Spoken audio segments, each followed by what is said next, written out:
예, 방금 SBS에서 보도한 수능 나흘 실시, 혹시 94학번 학부모님들 계시면은 수능이 도입된 초창기에 딱 한 번, 1년에 수능을 두 번 봤던 기억이 있긴 있습니다. 다만 두 번 중에 잘 본 점수를 제출하는 방식이었는데, 첫 시험보다 두 번째 시험이 너무 어렵게 나와서 뭐큰 의미가 없었기도 했고, 굉장히 좀 반발이 좀 컸었죠. 그래서 딱 한 번 수능을 두 번 보고 바로 폐지된 제도이긴 한데, 지금 논의된 수능 나흘 실시는 이틀씩 두 번을 보는 방안으로 일단 보입니다. 그래서 하루는 객관식 시험인 거고, 지금처럼 하루는 서술형, 논술형 시험인 이런 상황에서 같은 이틀 시험을 한 번 더 보는, 그래서 2 곱하기 2 이렇게 되는 방식이겠죠. 그래서 화면에서 제가 캡처를 해봤는데, 일단 수능 1, 수능 2라고 표현을 하면서, 수능 1은 기초 수학 능력 검사, 지금의 국영수 객관식 수능과 크게 다르지 않을 것 같고요. 수능 2가 교과별 학업 성취도 평가라고 되어 있어서, 뭐 수능 1에서 빠지게 될 미적분 기하라든가, 내지는 다른 사회과학 영역에 있어서의 서술형, 논술형 출제 방침들이 점점점 어, 공개가 되고 있는 상황 같습니다. 여기에 더해서 고교 내신을 외부에서 평가하는 제도도 굉장히 중요한 변화라고 좀 볼 수 있는데, 입시의 양대축이라고 할 수 있는 수능의 변화, 그리고 내신의 변화가 내년 3월에 국가교육발전계획이라는 이름으로 발표될 예정이니까, 지금부터 천천히 공론화를 진행해야, 천천히는 아니고 좀 빠르게 공론화를 진행해야 되는 상황이 아닐까 생각이 됩니다. 저희는 지난 8월이었죠. 수능 이원화와 내신 외부 평가가 처음 보도됐을 때도 관련된 사안과 관련돼서 간단하게 안내드리고 했었는데요. 이번 유튜브 영상에서도 간단한 내용들 확인하실 수 있고, SBS가 계속해서 단독 보도를 하는 걸로 봐서는 특종일 수도 있고, 내지는 이제 국교위하고의 뭐 교감 속에서 미리미리 좀 간을 보는 공론화를 위해서 좀 불을 지피는 이런 단계가 아닐까 생각이 됩니다. 저희는 오늘 중등부 프로그램 안내드리고, 다음 주에 초등부 프로그램 안내드리고, 10월 설명회 또 진행하면서 진행된 상황들 같이 공유해 드리도록 하겠습니다. CNA 논술 줌 설명회 영상은 홈페이지 하단에 있는 이 설명회 칸을 클릭하시면 여러 뭐 브이로그라든가 북 리뷰라든가 뭐 토론 대회 영상이라든가 권장 도서와 관련된 안내들, 그리고 설명회 영상 함께 공유 드릴 수 있겠습니다. 예, 오늘 연사는 윤민구 팀장님이 준비하고 있습니다. 화면 공유 부탁드립니다. 네, 알겠습니다. 예,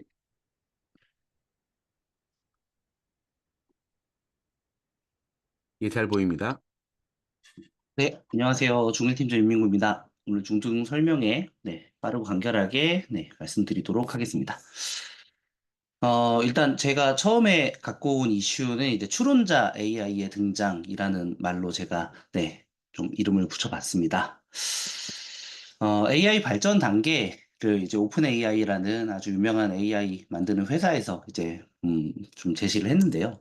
첫 번째 단계가 이제 대화형 AI의 단계, 두 번째 단계가 오늘 우리가 좀 봐야 되는 추론자 단계입니다. 세 번째는 아직은 좀 미래의 일일 것 같아요. 자율적 행위자 단계, 그리고 네 번째가 혁신자, 다섯 번째는 이제 조직 운영자가 되는 거죠. 이 조직 운영자를 간단히 말씀드리면은 이 부분까지 AI가 도달하게 되면은 인간이 어느 분야에서도 아예 필요가 없는 그런 상황이 되는 거라고 생각을 해주시면 될 것 같습니다. 우리가 지금 이제까지 계속 써왔던 이제 AI 단계가 대화형 AI 단계가 좀 많이 볼 수 있을 텐데요. 대화형 AI고 이제 챗봇입니다. 쉽게 말하면. 그러니까 말을 걸어서 뭐 말을 듣는다든가 아니면은 우리가 채팅을 쳐서 어떤 채팅을 통해서 정보를 얻는다든가 뭐 익숙하게들 다들 사용하시고 있지 않을까라는 생각이 들고요. 네, 인간과의 대화를 통해 정보를 제공하는 AI입니다. 네, 자연어 처리 기술을 활용해서요. 뭐 인간의 언어를 이제 컴퓨터가 알아들을 수 있게 하는 기술이죠. 네, 제한된 범위 내에서 정보를 제공합니다. 미리 입력되어 있는 정보 면에서는 빠르게 우리가 정보를 얻을 수 있죠. 네, 정해진 규칙과 패턴을 기반으로 작동하게 됩니다.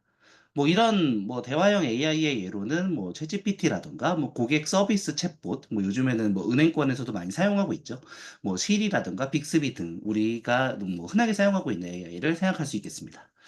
네, 두 번째 단계가 이제 추론자 단계입니다. 이 추론자 단계가 되면은 인간 수준의 추론 능력을 갖추게 되죠.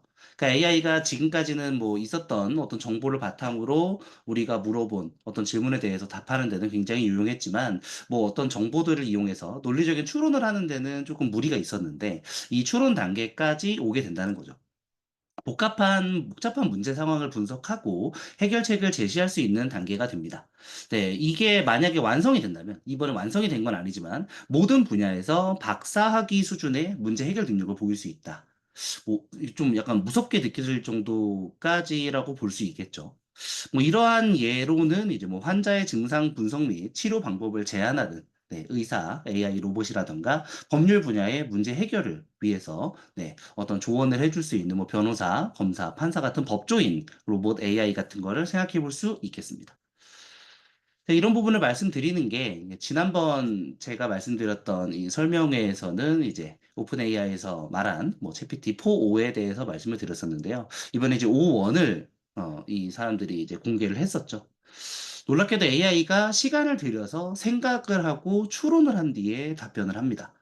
물론 이제 뭐 생각이나 추론이 뭐 굳이 필요하지 않은 뭐 질문이라고 한다면은 뭐 이렇게 크게 유용하진 않겠죠.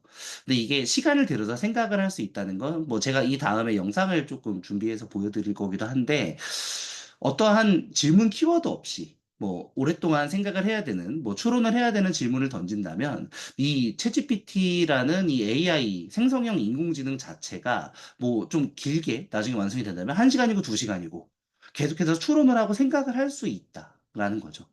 근데 그런 면에서 이제 뭐 수학적으로 어떤 뭐 풀리지 않는 난제라든가 이런 것들도 이제 AI가 스스로 생각해서 추론해서 풀 수 있다라는 얘기입니다. 실제로도 이 발표된 내용이 좀 놀라운데요. 네, 국제 수학 올림피아드 예선 시험에서 83%의 정답률을 보였습니다. 그러니까 이전 모델인 뭐 GPT-4.5 같은 경우는 13%였죠. 여전히 약간 추론 면에서는 조금 무리가 있다라는 평가가 있었는데 이제는 그렇지 않다. 네, 충분히 발달을 했죠. 그리고 이제 항상 이런 AI 면에서 걱정을 하는 부분이 이제 탈옥인데요. 탈옥이라는 거는 뭐 예를 들어서 뭐 챗GPT를 사용하는 사람이 뭐 대량 살상을 할 수 있는 뭐 폭탄을 만들 수 있는 이런 방법을 알려줘. 그러면은 원래는 뭐 그런 거는 저희 정책상 뭐 알려드릴 수 없습니다.라고 나오게 되죠. 근데 소위 말하는 이런 뭐 디지털 분야에서의 탈옥은 뭐 그런 것들을 뚫어버리는 네, 부분이라고 볼 수 있겠습니다. 그러니까 이전 모델인 뭐 GPT-4.5 같은 경우 22점 여전히 탈옥에 굉장히 좀 네, 무리가 있는 뭐 그 탈옥을 하면은 뭐 진짜 무슨 뭐 총기를 만들어서 누굴 쏘거나 이런 것도 가능하겠죠. 근데 이번에 나오는 이제 O1 모델은 타로 테스트 84점으로 꽤나 안정성이 강화됐다. 네, 라는 부분을 보여줍니다. 그럼 이 추론자 AI로서의 이제 O1이 어떤 가능성을 보이고 있는지를 영상을 좀 보도록 하겠습니다. 2분이 조금 넘는 영상인데요. 네, 한번 봐주시기 바랍니다.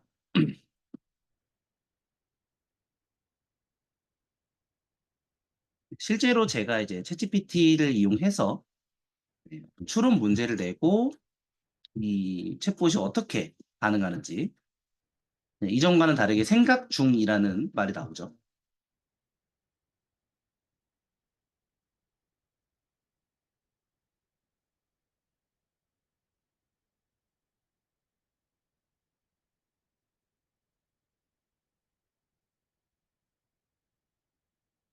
이 문제는 어렵지 않기 때문에 8초 만에 네, 답이 나왔네요. 이번에 제가 입력하는 문제가 이제 실제로 수학 올림피아드 문제입니다.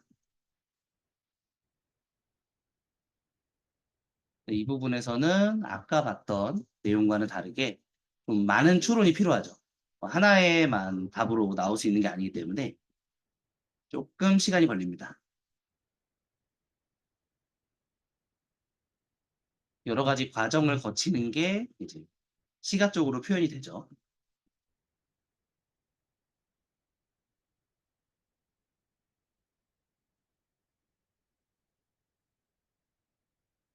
계산을 진행하고 설정을 합니다.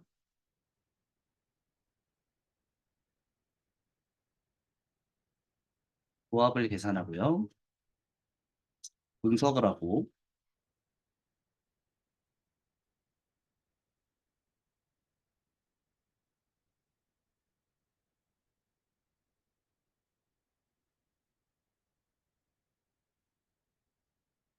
보통은 이런 수학 올림피아드 문제는 제가 찾아보니까 뭐 4시간 반에 걸쳐서 세 문제를 푼다고 하더라고요.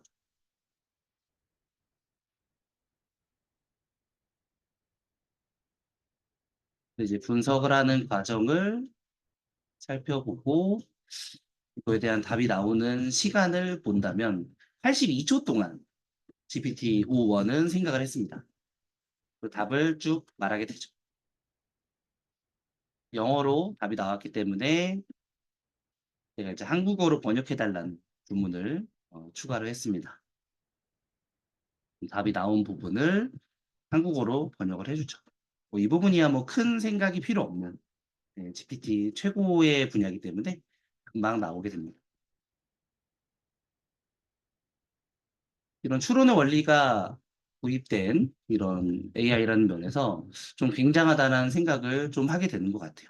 네, 추론자 AI가 우리 눈앞에 다가와 있습니다. 네, 그런 면에서 이제 특이점이라는 개념에 대해서 많이 들어보셨을 겁니다. 이제 인간의 능력을 AI가 넘어서는 순간이 되는 건데요. 네, 오픈AI AI 최고 기술 책임자 이 미라 무라티의 말에 따르면 2025년 말 2026년에는 네, 추론자 AI가 완성될 것이다. 박사 학위 수준 지능을 갖춘 AI가 등장하게 될 것이다. 좀 놀랍죠? 내년이나 내후년이면 가능하다는 얘기니까요. 그리고 이제 뭐 오픈 AI에 있다가 뭐 좀 트러블이 있어서 네, 조금 나간 사람들이 만든 뭐 좀 라이벌 경쟁사라 볼 수 있겠죠. 네, 엔트로피의 CEO 다리오 아모데이는 이렇게 말합니다. 2020년대 후반, 뭐 2027년, 2028년이 될 수 있고요. 노벨상 수상자급 지능을 갖춘 AI가 등장하게 될 것이다. 네, 좀 믿기지 않을 정도의 인터뷰 내용이었습니다. 네, 그 정도로 좀 빠르게 AI가 네, 일상화될 세상을 우리 친구들이 살게 될 것이다. 라는 말씀을 드립니다. 네, 그런데 미래 인재는 그럼 무엇을 갖춰야 하는가를 우리가 살펴봐야겠죠. 두 번째 뇌 이론이라는 게 있습니다. 두 번째 뇌란 인간 신체에 존재하는 생물학적 뇌와 유사한 시스템을 외부 기기에 구축하는 것이죠. 우리가 방금 봤던 이런 추론자 AI와 같은 고도화된 AI가 이 디지털 기기와 이제 결합이 되겠죠.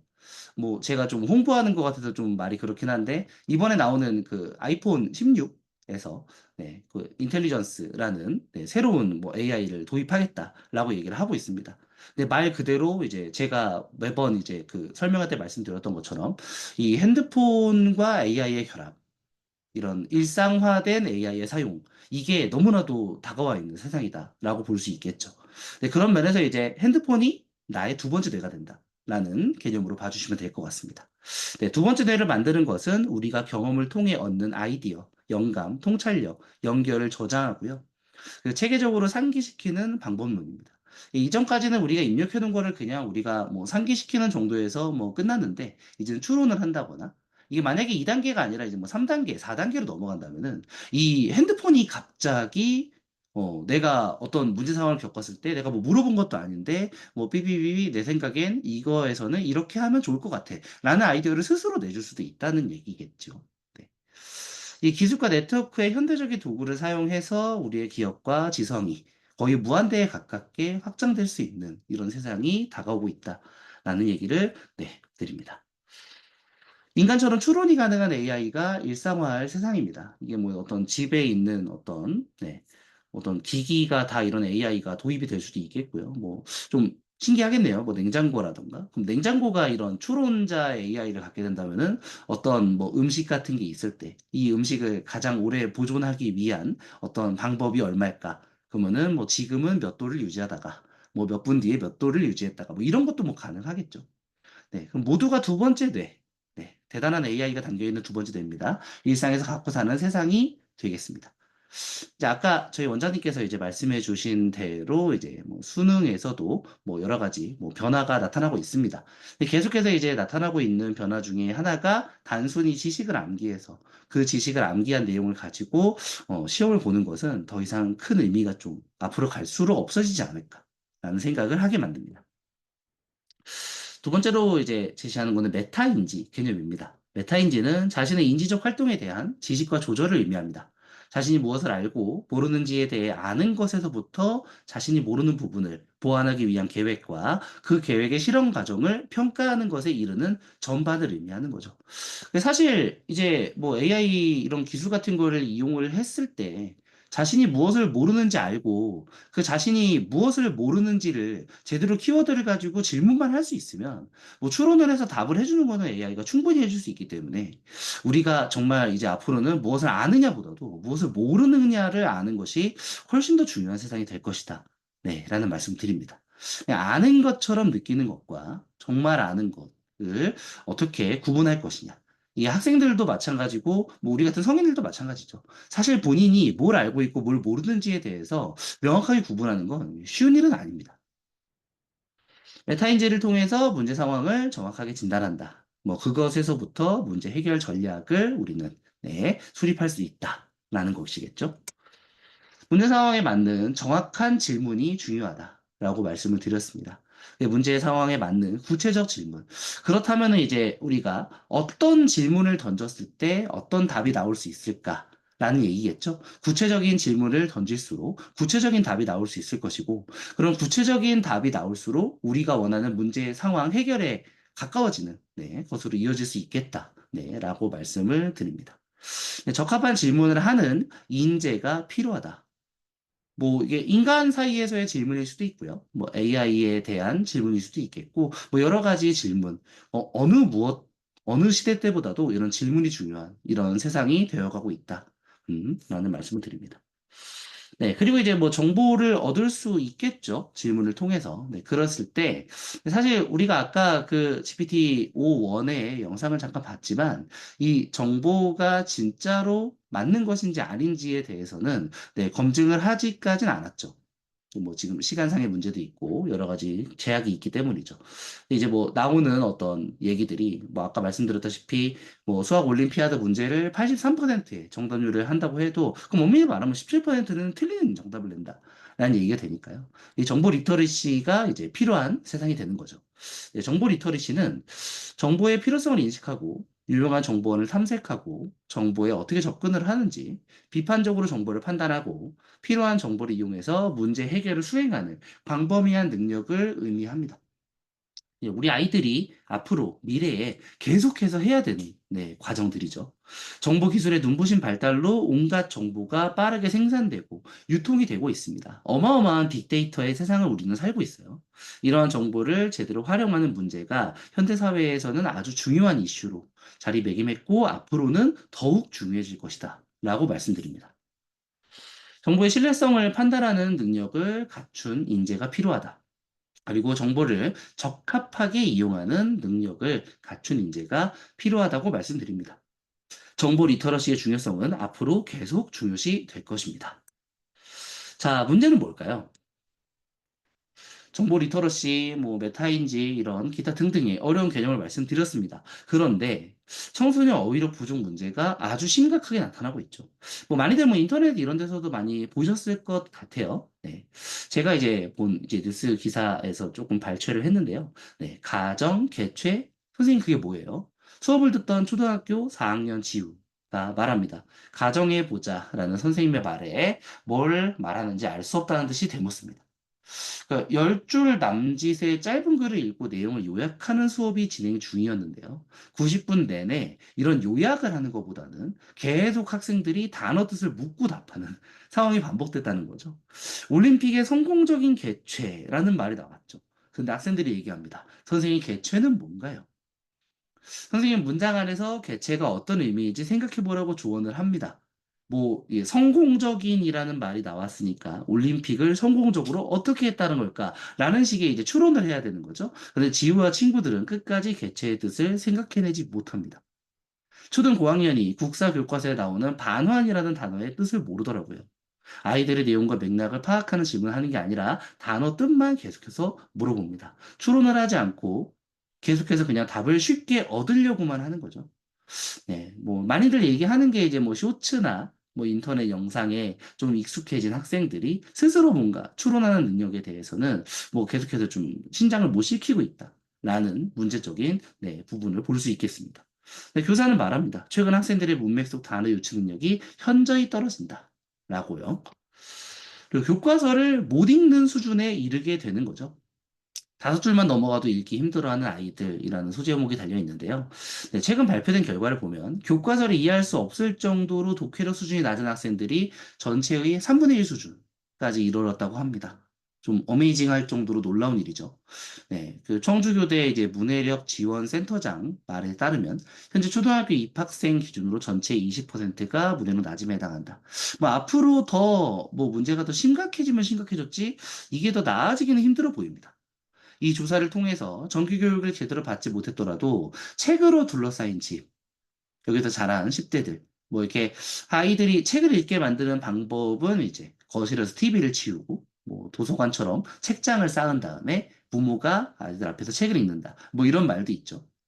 이런 책이 별로 없는 환경에서 자란 대학 졸업생만큼이나 이런 책으로 둘러싸인 집에서 자란 10대들이 지적 수준이 높다라는 충격적인 조사 결과가 나오는 거죠. 한 번 실패를 경험하면은 자신감이 떨어집니다. 뭐 기본적으로 인간이 자기가 잘하는 걸 재밌어 하니까요. 그럼 계속해서 자신감이 떨어지니까 계속해서 또 실패를 경험하게 되고, 그럼 또 실력이 떨어져서 자신감이 떨어지는 이런 악화가 계속 일어나게 된다라는 겁니다. 교과서를 안 읽는다, 못 읽는다. 읽기 진단 검사를 마친 중학교 교실 이야기입니다. 낱말 뜻을 모르는 아이들이 많았습니다. 고지식을 높은 지식이라 생각하고 되관절을 큰 절이라고 생각한다. 놀라운 일이죠. 그럼 왜 아이들은 이렇게 교과서에 집중하지 못하고 글에 집중하지 못하는가? 근데 글을 읽는 아이들의 시선을 조사해 봤더니 아이들의 시선이 글이 아닌 부수적인 정보나 지문 외의 공간에 머물러 있었다라는 게 나오는 거죠. 그러니까 글을 많이 읽어보지 않는 학생들, 책을 읽는 훈련 자체가 되어 있지 않은 겁니다. 뭐 컴퓨터 게임 재밌고요. 스마트폰, 쇼츠 재밌습니다. 5분 이상 넘어가는 영상도 요즘 흔하지 않습니다. 그런 면에서 인내력도 적고 뭔가 진득하게 일을 해서 뭔가 그것에서 뭔가 깨달음을 얻는 도파민을 얻는다고 하죠. 이런 경험이 없는 학생들 입장에서는 책은 그저 지루할 뿐이죠. 컴퓨터 게임이나 스마트폰을 읽는 매뉴얼 이런 방식이 또 책과도 다르기 때문에 아이들에게 책은 계속해서 낯설 수밖에 없다라는 말씀입니다.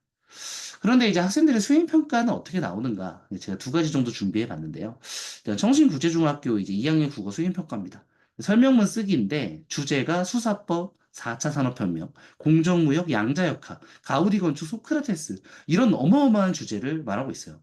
뭐 이런 6가지의 주제를 2학년 학생들이 생각을 할 때 당연히 이제 배경 지식으로 이 학생들이 모든 거를 머릿속에 넣고 있진 못할 겁니다.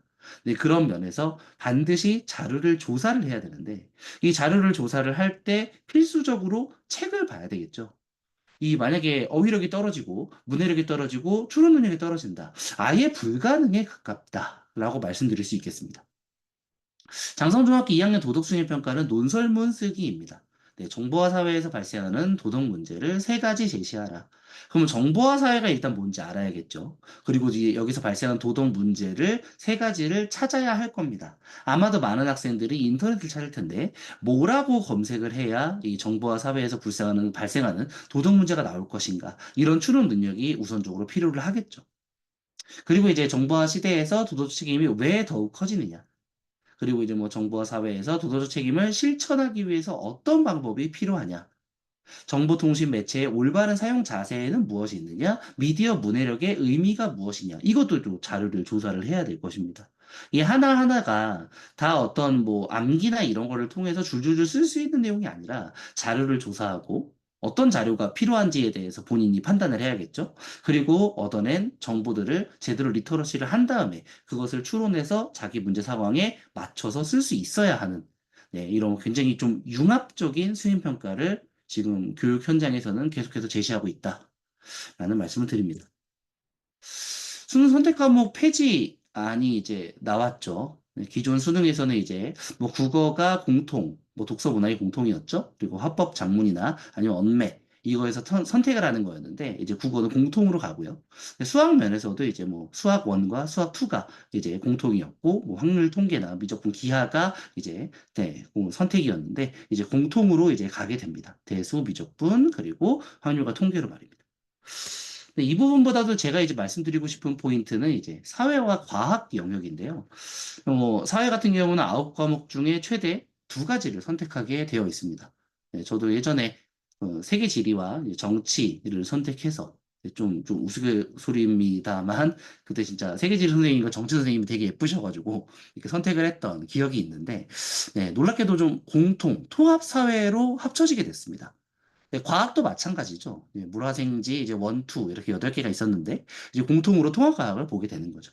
그리고 여기서 또 우리가 생각해야 되는 거는 이 뭐 문과를 지망하는 학생은 과학을 선택하지 않고 이과를 지망하는 학생은 사회를 선택하지 않는 게 지금까지의 기존 수능이었는데 이제는 문과든 이과든 어느 지망을 하든 간에 공통 통합사회, 공통 통합과학 수능을 봐야 한다는 얘기입니다. 네, 문이과 관계없이 통합사회와 통합과학을 응시해야 되는 이런 수능 과목의 변화에서 우리는 다양한 분야의 배경 지식이 필수다라는 말씀을 드릴 수 있겠습니다. 결국은 이제 뭐 비문학 문제를 학생들이 좀 풀게 되는 부분이다라고 볼 수 있겠는데요. 이 배경 지식을 독서를 통해서 갖고 있는 학생과 이거를 뭐 독서를 통해 배경 지식 없이 그냥 바로 그 비문학 제시문을 읽고 이거에 대해서 뭐 대답을 해야 되는 이런 학생들 사이에서 네, 시간 관리와 점수 차이는 당연히 벌어질 수밖에 없다. 당연한 얘기겠죠. 그 수능 이원화 아까 이제 그 저희 원장님께서도 말씀해 주셨던 부분인데요. 기존 수능에서 이제 그 수능 1과 수능 2로 나눠서 이제 수능을 보겠다라는 이런 안이 나와 있습니다. 학생 부담 완화를 위해서 수능을 연 2회, 회당 2일씩 총 나흘간 시행하겠다라고 말을 하고 있는데요. 수능 1은 뭐 기존의 수능이랑 별로 다를 게 없을 것 같고요.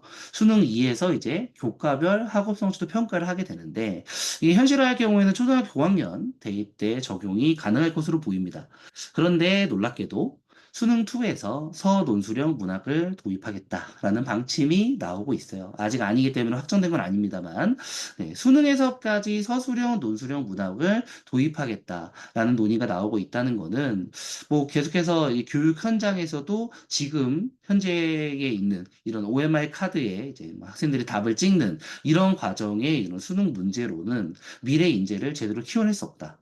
인재가 갖춰야 될 이런 능력을 제대로 네, 살필 수 없다라는 이야기겠죠. 서술형 논술형 하면 또 저희 학원에서 또 학생들을 굉장히 네, 잘 가르치는 걸로 유명하지 않겠습니까? 네, 이런 면에서 해결책은 무엇인가를 살펴보면 일단 AI 시대에 네, 학생들이 문해력이 떨어지니까 문해력을 높여야겠죠. 네, 핵심은 독서입니다. 뭐니 뭐니 해도. 뭐 감히 말씀드릴 수 있죠. 인간이 발명한 발명품 중에 네, 문자만큼 네, 유용한 발명품이 없다라고도 말씀드릴 수 있겠는데요. 아이포트폴리오 주최 세미나의 참석자, 한국을 찾은 옥스포드 영어사전, 한국 컨설턴트, 조지은 옥스포드대 아시아 중동학부 교수가 이제 서울시청, 시민청에서 AI와 문해력을 주제로 대담하면서 이렇게 강조를 합니다. 조 교수는 문해력의 핵심은 독서다라고 말을 하면서 진정한 문해력을 원하면 천천히 가는 독서 기회를 가져야 한다라고 강조를 했습니다. 그러면서 이제 뭐 영국의 이런 교육의 중심에서 읽고 쓰는 것이 아주 중요하게 여기신다. 라는 얘기를 하면서 가장 인상적인 것이 모든 초등학교에서 학생들 각자의 속도에 맞게 책을 읽는 것이 몸에 뵐 수 있도록 해주고 독서 노트를 학생들에게 쓰게 한다라는 사실입니다. 사실 진짜 좀 올드한 교육이라고 볼 수 있죠. 독서를 하고 독서 노트를 쓰는 건. 하지만 여전히 AI 시대에서도 이런 부분은 네, 통한다라는 얘기로 말씀드릴 수 있겠습니다. 네, 서울시 교육청에서도 이제 10분 책 읽기 확대를 하겠다라고 이야기를 하고 있습니다. 네, 쇼폼 보면서 문해력 떨어진 학생들을 위해서 매일 10분간 책 읽기를 확대하겠다. 네, 서울시 교육감이 이야기하죠. 초등학생이 되는 학년기는 본격적인 학습이 시작되는데 최근 문해력 공백에 시달리는 학생들이 있다. 우리가 아까 봤던 자료에 의하면은 초등학교 입학하는 학생들, 네, 20%가 문해력이 낮음에 해당한다. 그리고 교과서를 제대로 5줄 이상 읽지 못하는 학생이 3분의 1이었습니다. 교육의 핵심이 독서인 만큼 더불어 성장하는 서울 독서 공동체를 만들 것이다. 라고 이야기를 하고 있습니다. 독서 결핍을 해소하는 게 무엇보다 중요하다라고 말을 하면서 뭐 기존에 서울 초, 중, 고등학교에서 진행하던 토론 등 방과 후나 교과 시간 내 독서 프로그램을 학부모나 지역 사회가 참여하는 독서 캠페인으로 확대해서 서울 시민 모두가 독서를 하는 사회를 만들겠다. 라고 이야기를 하고 있습니다. 물론 뭐 구체적인 방안이 어떤 게 있을까에 대해서는 좀 의문이긴 합니다만 이런 식의 네, 좀 포부를 밝히고 있다. 라고 볼 수 있겠죠? 네, 깊고 넓은 네, 읽기가 중요하다라고 말씀드립니다. 바칼로레아 독서 교육을 제가 좀 갖고 와 봤는데요. 네, 프랑스에서는 뭐 이제 특별한 교과서가 정해져 있지 않고 교재 선정도 학교 단위가 아니라 교사의 재량에 따라서 이루어집니다. 그러니까 수업에 이제 내용에 뭐 필수적으로 들어가야 되는 이런 교육 프로그램을 교육부에서 제시만 하면은 교사들이 여기에 맞추어서 자율적으로 수업을 구성하는 거죠. 뭐 토의를 할 수도 있겠고, 토론을 할 수도 있겠고, 뭐 신문 만들기를 할 수 있겠고, 뭐 여러 가지가 있을 것 같습니다. 네, 교육부는 학생들이 1년 동안 읽을 100여 권 이상의 학년별 권장 도서 목록을 해마다 배포를 합니다. 그럼 교사가 이 내용을 바탕으로 해가지고 책을 읽게 하고 수업을 구성하게 되는 거죠.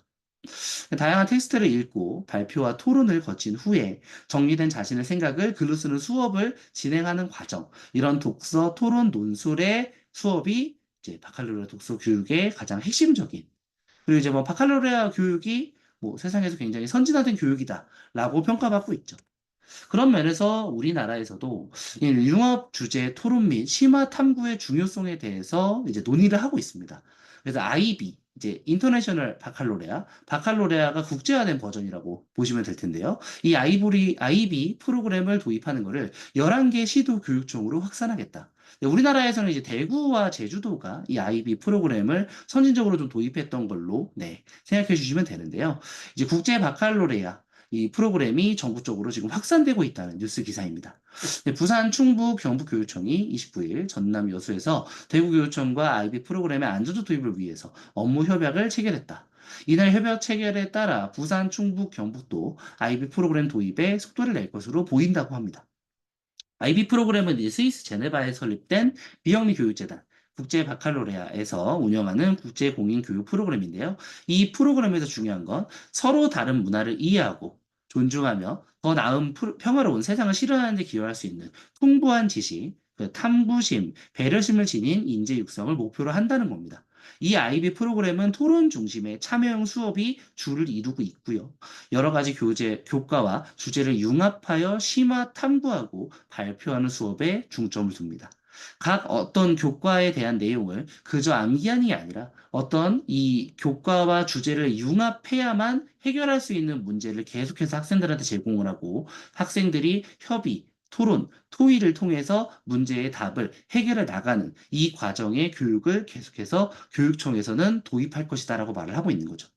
아직까지 이게 뭐 제대로 된 이런 뭐 좀 드러난 부분이 크게 없는 상황이긴 한데 이제 당장에 학생들이 이제 곧 경험을 하게 되는 고교 학점제 이런 부분에서도 이런 IB 프로그램과 관련된 이런 여러 가지 융합 주제의 토론 및 심화 탐구 영역이 학생들한테는 매우 중요하게 제시될 것이다. 라고 말씀드릴 수 있겠습니다.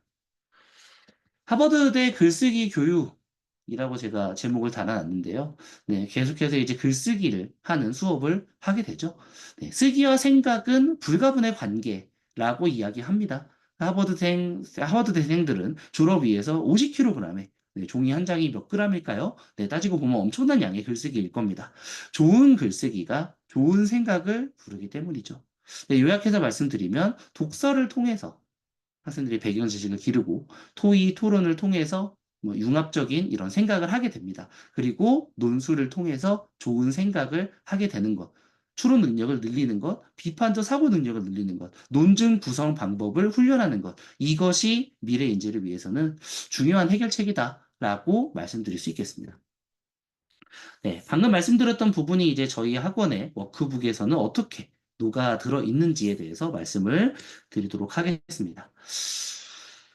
처음에는 이제 도와줄까 과정이 나타나게 되는데요. 학생들이 이제 독서를 혼자서 하다 보면은 뭐 그 독서 내용에 대해서 완전하게 이해하기는 힘들 것입니다.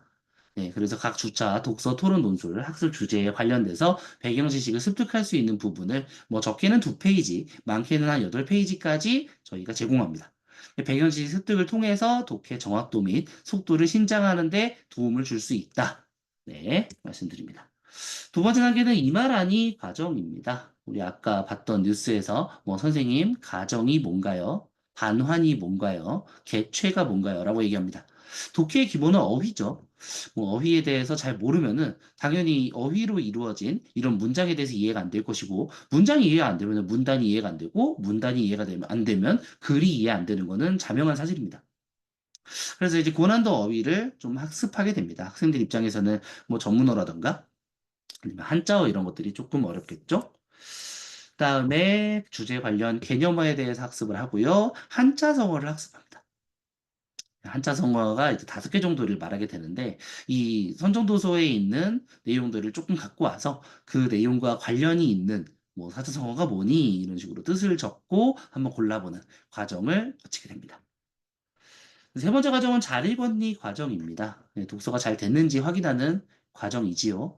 네, 뭐 학생과 강사 간에 계속해서 뭐 독서가 잘 됐는지 완벽하게 알 수 있으면 좋겠으나 사실 그건 좀 힘들기 때문에 네, 잘 읽었는 과정을 통해서 독서 상태를 확인합니다. 네, 학생들끼리 서로 설명하는 과정을 통해서 이 답을 맞추게 되는데요. 뭐 예를 들어서 ABCD 학생이 수업을 한다. 그럼 A 학생이 1번에 대해 말한다. 근데 만약에 뭐 A 학생이 1번을 틀릴 수도 있겠죠. 뭐 완전히 이해를 못할 수도 있으니까요. 그러면 B, C, D 학생에게 누가 좀 A 학생한테 설명해 줄 수 있는 사람이 있을까요? 라는 식으로 그러면은 이제 학생들이 학생들에게 서로 설명하게 되는 이런 수업을 하게 되는 거죠.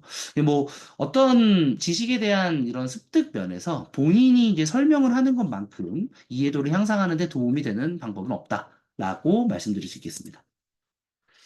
네, 네 번째 과정은 말해볼까 과정입니다. 이제 우선은 이제 그 학생들이 봤던 이런 선전도서 주제에 관련된 이런 선전도서 이외의 다른 제시문들을 몇 개 정도 제시하게 되죠. 네, 그런 면에서 이제 새로 보는 제시문들이기 때문에 학생들이 제시문 독해를 해야 합니다. 뭐 핵심을 찾는다던가 아니면 중심 문장을 찾는다던가 뭐 문단을 요약하는 방법을 할 수 있겠죠. 그럼으로써 이제 사실적 독해를 하고 추론적 독해를 하게 됩니다. 네, 독해 정확도를 늘리고 정확도가 있는 독해를 반복함으로써 독해 속도를 높이는 데 도움이 될 수 있겠죠. 이렇게 제시문을 독해한 다음에 독해 내용을 이제 적용해서 문제를 해결해 보는 과정을 거칩니다. 근데 이런 것도 마찬가지로 이게 뭐 답이 하나로 뚜렷하게 나오는 부분이 있겠지만 학생들마다 좀 답이 다르게 나올 수 있는 주관적인 이런 생각을 물어보는 문제들이 종종 나오긴 합니다. 그래서 이제 학생들은 자신의 생각을 정리하고 자신의 의견을 표현하고 상대 어떤 다른 자기와 생각이 다른 사람의 생각을 수용한 뒤에 그것들을 이제 복합적으로 판단해서 최종적인 결론을 내는 이 과정을 매주 진행하게 되는 거죠. 다섯 번째는 토론해봐 과정입니다. 네, 문제 해결을 위한 논술적 말하기 과정이라 볼 수 있겠는데요. 네, 주장과 근거, 그리고 근거를 뒷받침하는, 뭐 근거를 증명한다고 볼 수 있겠죠. 이런 뒷받침 자료 등의 구조로 논증하는 훈련을 네, 매주 진행하게 됩니다. 그리고 이제 토론 같은 경우에는 이제 음성 언어를 통해서 우리가 논증적인 네, 논제를 가지고 이제 토론을 하는 거기 때문에 발표 태도에도 네, 개선에 도움을 줄 수 있습니다. 뭐 발표 속도가 너무 빠르면 안 되겠죠? 또 너무 느려도 안 될 거고요. 목소리 크기가 너무 작아도 안 될 것이고, 목소리 크기가 너무 커도 안 될 것입니다.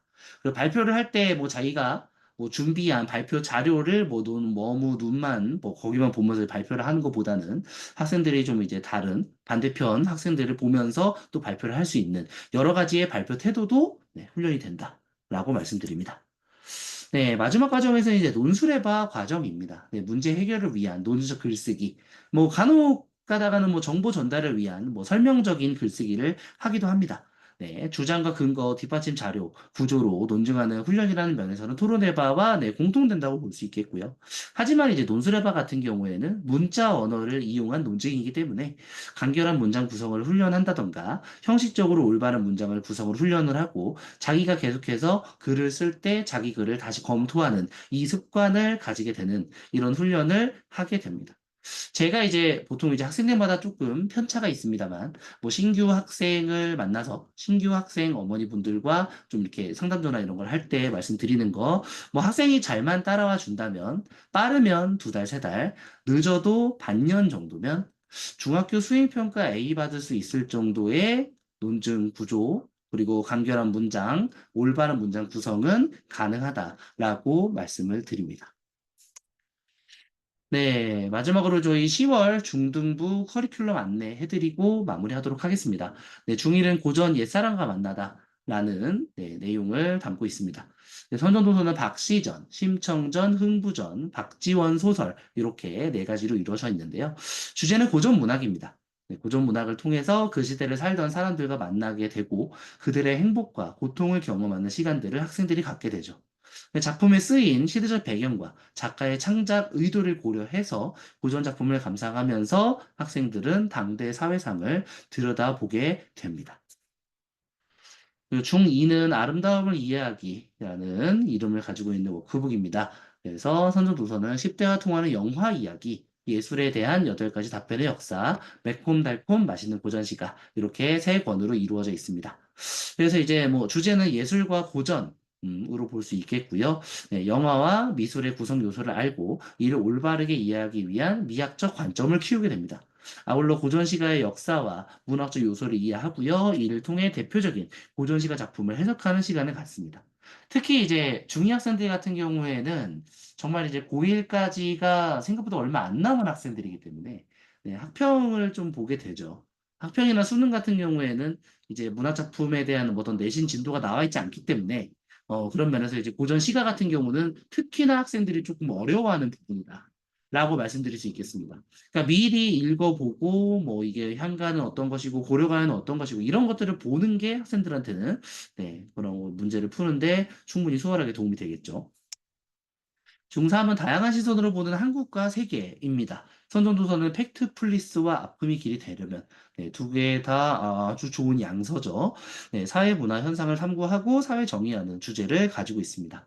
그리고 우리 문명과 현실을 정확하게 이해하기 위한 과학적이고 사실적인 접근법을 배우게 되고요. 우리가 너무 막연하게 좀 세상을 좀 생각하고 있는 예를 들어서 뭐 팩트 플리스 내용 같은 걸 보면은 뭐 학생들이 그런 말 참 많이 하죠. 뭐 아프리카 사람들은 참 사는 게 힘들어요라고 말합니다만 뭐 굉장히 좀 이게 아프리카 사람들이 거의 뭐 몇십억 명이 될 텐데 그 사람들을 너무 하나로 일반화시키는 이런 좀 잘못된 시선을 가지게 되는 것이겠죠. 네, 좀 더 팩트에 기반한 이런 세상을 뭐 판가름하는 이런 내용을 보게 되고요. 이런 내용을 통해서 각종 신체적, 정신적 질병, 사회적 차원에서 접근하는 그러니까 뭐 사람들이 어떤 뭐 정신적인 질병이나 사회적, 신체적 질병을 겪고 있다. 이거를 뭐 그 사람의 개인의 탓으로만 보는 게 아닌 어떤 사회적인 문제는 없는 것인가? 그럼 뭐 사회적인 문제로만 보는 것은 아닌 개인적인 문제는 없는 것인가? 라는 시선을 좀 더 네, 객관화된 시선으로 바라보게 되는 그런 인식의 유용성까지 습득할 수 있는 그런 과정이다. 네, 라고 말씀드릴 수 있겠습니다. 이번에 준비한 부분은 이 정도까지입니다. 네, 감사합니다. 예.